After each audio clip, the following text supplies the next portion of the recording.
ऐसा है, देखिए अभी हमने रिजल्ट दिए हैं मेल कांस्टेबल। सबसे पहले तो उन सभी बच्चों को मैं शुभकामनाएं देना चाहूँगा कि जिस तरीके से ईमानदारी और पारदर्शिता से उनकी भर्ती हुई है, इसी तरह से वो अपनी सर्विस में भी काम करेंगे। इसलिए मैं उनसे ऐसा आश्वासन देना चाहता हूँ।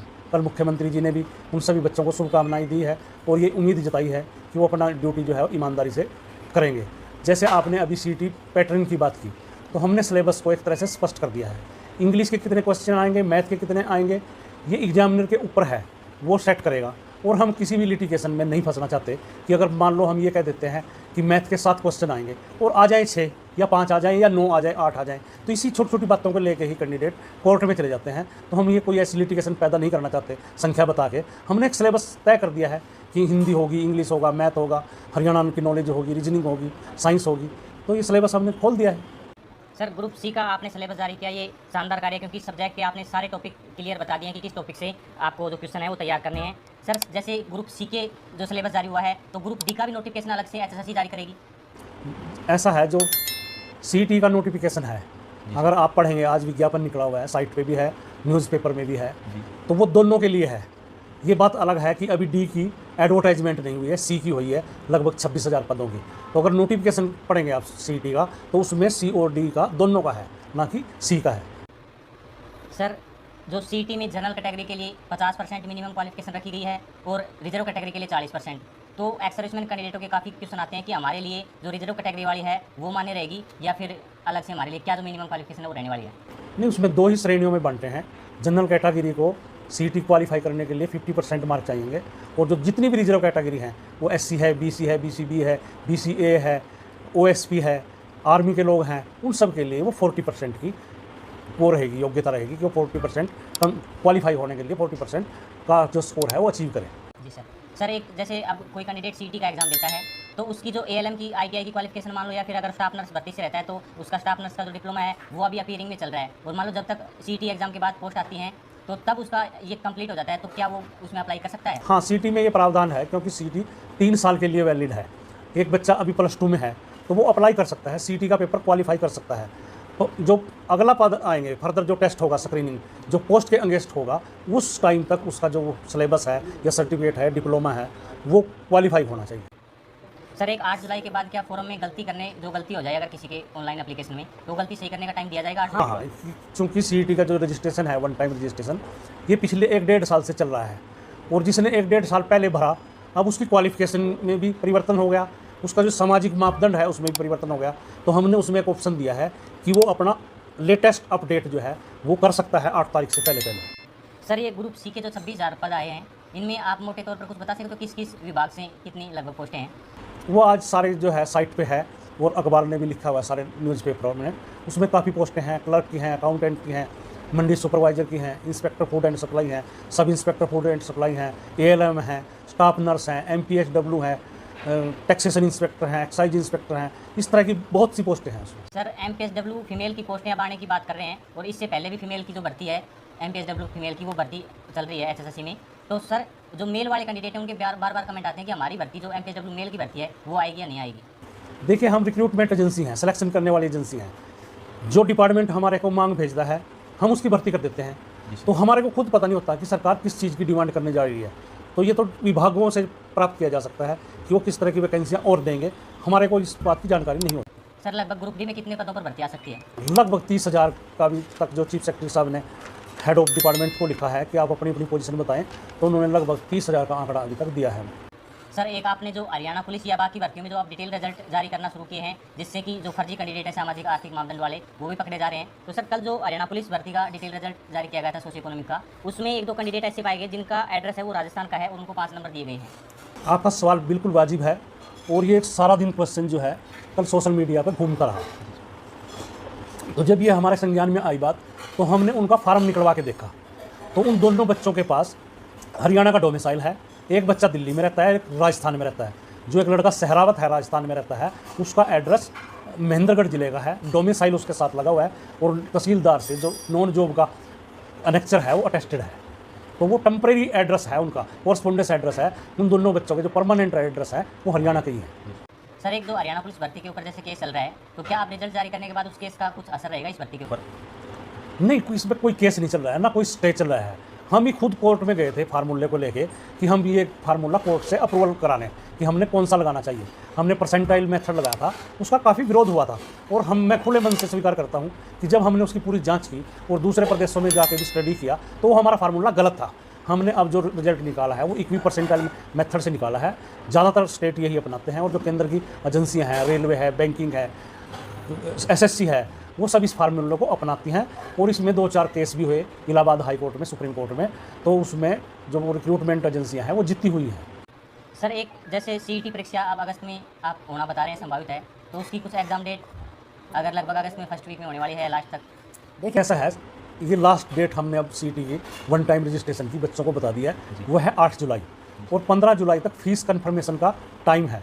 तो एग्जैक्ट जो हमारे पास आंकड़ा है, जो अपीयर्ड फॉर कितने लोग हैं, वो हमारे पास लगभग 16 या 17 जुलाई को आएगा और उसको हम NTA को भेजेंगे कि एग्जैक्ट इतना है। जैसे आज तक वो 10.25 लाख है तो वो 12 लाख भी हो सकता है। तो जब हम उनको एग्जैक्ट फिगर देंगे तब वो हमारे को शेड्यूल देंगे अपना कि अगस्त के इस तारीख को हम अपना पेपर देंगे, क्योंकि हरियाणा में एक शिफ्ट में 2.5 लाख लोगों को परीक्षा देने की कैपेसिटी है अभी। तो NTA शेड्यूल बताएगा, अगस्त में 100% एग्जाम होगा, पर तारीखें जब NTA हमारे को बता देगा तभी हम घोषित कर पाएंगे। सर जैसे हरियाणा पुलिस में एक शिफ्ट में कई पेपर आए थे, तो क्या CET में भी ऐसा ही होने वाला है? बिल्कुल आएगा, CET में भी कई सेट आएंगे, अलग अलग पेपर आएंगे। और ये जो मेल फीमेल कांस्टेबल का रिजल्ट में हमने फार्मूला अपनाया है, इसी परसेंटाइल मेथड से NTA भी अपना रिजल्ट तैयार करेगा। मैं बच्चों को अग्रिम सूचना ये देता हूँ कि जो नॉर्मलाइजेशन का फार्मूला है वो CET पे 100% लागू होगा। सर जैसे ALM भर्ती की अब फाइनल आंसर की जारी की गई है, तो उसमें भी ऐसा बताया जा रहा है कि एक सेट में 2 क्वेश्चन गलत मान रखे हैं, तो बाकी सेटों में वही क्वेश्चन हैं वो SSS ने सही मान रखे हैं, यानी कि वो क्लरिकल मिस्टेक है या फिर जो उनका रिजल्ट है वो इसी बेस के ऊपर तैयार किया गया है। उसमें क्या होता है कि जब एग्जामिनर क्वेश्चन का जो जम्बल्ड करता है तो उसको जम्बल्ड करने में थोड़ी सी मिस्टेक हुई है कि अगर F कोड D कोड में उसका आंसर C है तो F कोड में उसका आंसर D हो गया। तो एग्जामिनर को प्रश्न को जम्बल्ड करना चाहिए था, ना कि उत्तर को जम्बल्ड करना चाहिए था। उस त्रुटि को हम देख रहे हैं। अगर वो ठीक पाई गई तो उन बच्चों का भी क्वेश्चन ठीक मान के तो कुछ बच्चे इसमें और इन हो सकते हैं या कुछ आउट हो सकते हैं। छोटा मोटा रिजल्ट जो है ALM का वो रिवाइज हो सकता है और उसको हम करेंगे, क्योंकि इसको लेके कोर्ट में जाएंगे और हम नहीं चाहते कि जो क्लर्क का हर्ष हुआ है ऐसा वो ALM का भी हो। हम अपने तौर पे उस त्रुटि को दूर करने की कोशिश करें। जैसे सर आप बताया जा रहा है कि हरियाणा पुलिस की भर्ती है वो CET के तहत होने वाली है, तो उसमें दूसरे जो पेपर के लिए ग्रुप C की भर्ती है, दूसरे पेपर के लिए कितने गुना कैंडिडेट को बुलाया जाएगा, या फिर जो ये 4 गुना या 5 गुना वाला जो प्रोसेस है इसी के तहत बुलाया जाएगा, क्योंकि उसमें फिजिकल भी है? देखिए ऐसा है, जो CET क्वालिफाइंग लोग हैं पुलिस को छोड़ के उसमें हम 4 गुना बच्चों को मेन परीक्षा के लिए बुलाएंगे, जिसको हम स्क्रीनिंग टेस्ट या पोस्ट अगेंस्ट टेस्ट कहते हैं। रही पुलिस की बात, जैसा आपने कहा कि इसमें PMT PST भी है, तो इसमें हमने कुछ संख्या ज़्यादा बुलानी पड़ेगी।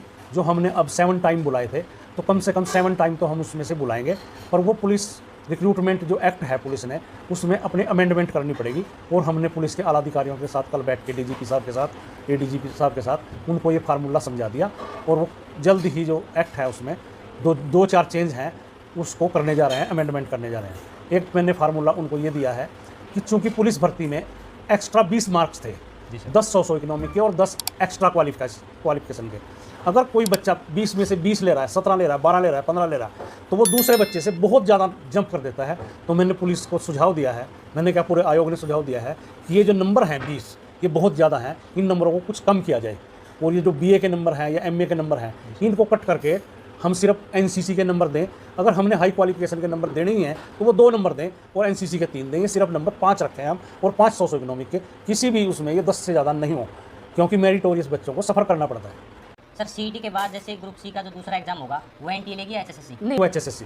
तो सर उस एग्जाम में जैसे सेम ग्रेड की पोस्टें हैं उनका एक एग्जाम हो सकता है? बिल्कुल, हम अभी ये देख रहे हैं कि कितनी पोस्टों के क्वालिफिकेशन जो क्राइटेरिया सेम है।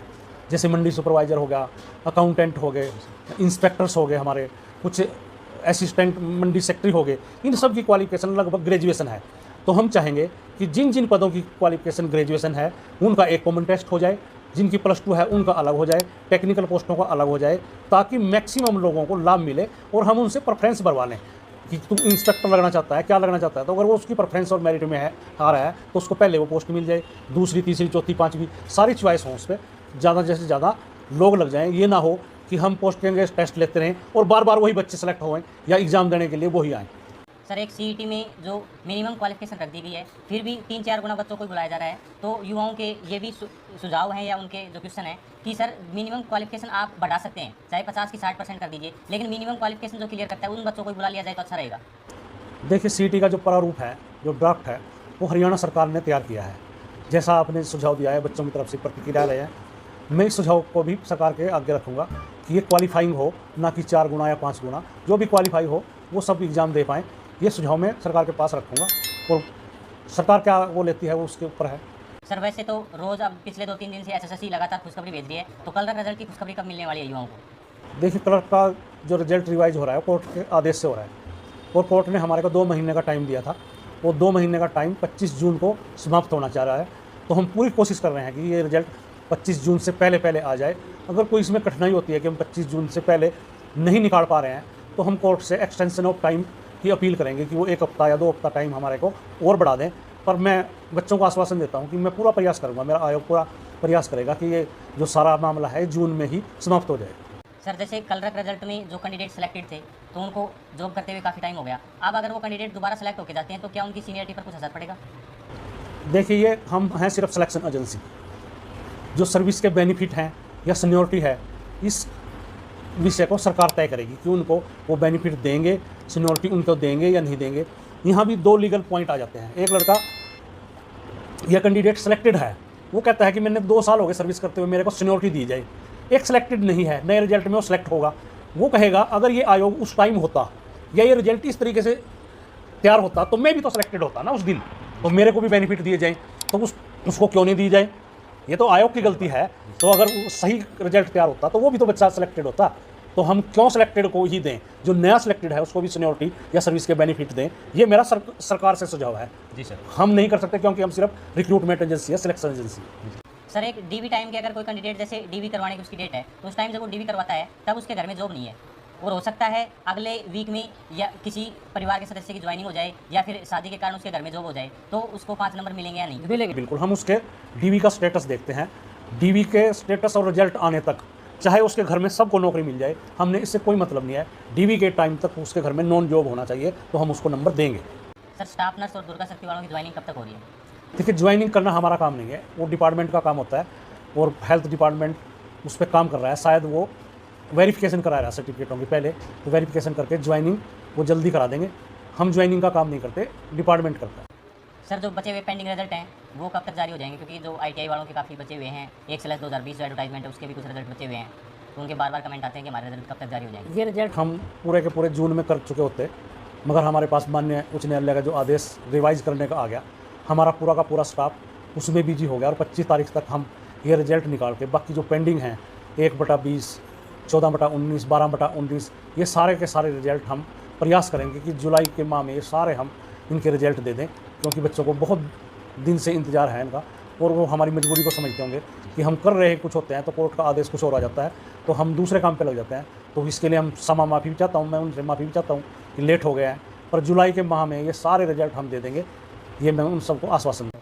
सर हरियाणा पुलिस की जो नई भर्ती है उसमें लगभग कितने पदों पर ये भर्ती आ सकती है, और क्या SI की भर्ती भी आने वाली है? कल तक जो हमारे पास पुलिस विभाग ने डिमांड भेजी है, जिसका आज एडवर्टाइजमेंट हुआ है अखबार में भी, हमारी साइट पे भी, उसमें 5000 मेल कांस्टेबल और 1000 जो है फीमेल कांस्टेबल की मांग हमारे पास पुलिस की तरफ से आई है।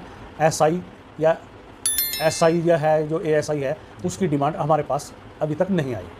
सर वैसे तो आपने हर प्रोसेस के ऊपर जो बायोमेट्रिक प्रोसेस लगाया है, जिससे काफ़ी फर्जी कैंडिडेट भी पकड़े जा रहे हैं, तो युवाओं की एक बड़ी मांग ये भी है कि हरियाणा पुलिस भर्ती जो जिसका भी रिजल्ट जारी किया गया है, इसमें भी ट्रेनिंग टाइम में भी अगर बायोमेट्रिक हो तो और भी अच्छा रहेगा। सही क्वेश्चन है आपका। हम ज्वाइनिंग के टाइम पे भी अब बायोमेट्रिक करेंगे और आधार से लिंक करेंगे। हम इसका जो आधार में उसका अंगूठा या उसके थंब इम्प्रेशन है उससे मैच करेंगे। इससे आगे भी हम एक कदम आगे जा रहे हैं कि जब व्यक्ति को ज्वाइनिंग मिल जाएगी, अपॉइंटमेंट मिल जाएगी, तो आजकल बायोमेट्रिक से अटेंडेंस लगती है, तो हम कभी भी 3, 4, 5 महीने में भी जाके उसके ऑफिस में जाके उस अटेंडेंस से भी अपने डाटा को चेक कर देंगे। पर मैं ये कोई फर्जी कैंडिडेट को या इफ एंड बट से जो सर्विस पाया है उसको हम एंट्री नहीं होने देंगे।